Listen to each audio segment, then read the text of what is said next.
Let's start with the Padres right now. They have forged their way back into the wild card race. Right now, they have the second wild card slot. Finishing up with the series with the Cardinals, the Padres go to Colorado. It won't be easy, but the Rockies are really a down baseball team. And then they get the Dodgers the final 3 games. The Padres are getting tremendous starting pitching. The Padres, though, need more hitting. Manny Machado is having an MVP-type season. He's at 30 home runs. His batting average is hovering around 300.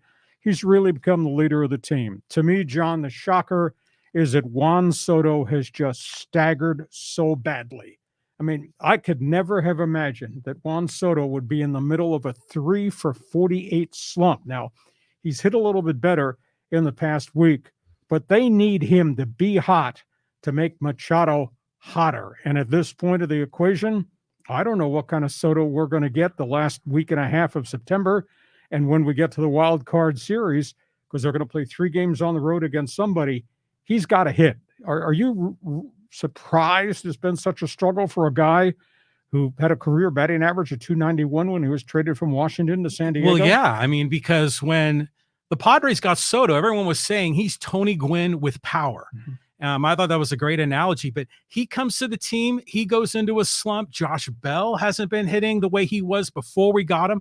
I mean, it's like what's going on in the drinking water at Petco Park. But yeah, I mean, we need these guys to step up if we have any shot in the playoffs. Now, you asked the question about the Padres. I would say this, going to a 3-game wild card series.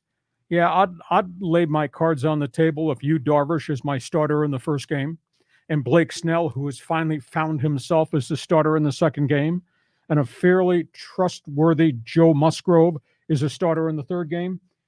Good pitching beats good hitting, and that's pretty good pitching. And these guys right now are pretty much dialed in, and it looks like Josh Hader and Tim Hill have solved their issues in the bullpen. So in a 3-game series, even if it's on the road, if I'm running those guys out to the mound, I think that's really a positive. So we'll see where this goes.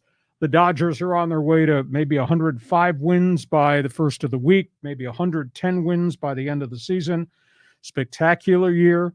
Dodgers continue to hit, but the big issue is the Dodgers pitching staff is a little bit nicked up, but we'll see what happens the final couple of weeks of the season. And of course, the Dodgers will get a first-round bye, and they look as if they're going to have home field advantage for all the playoff series, including the World Series, if they get there. So we got the Padres that we're watching as they track the final end of the season. Now, there's so many other baseball storylines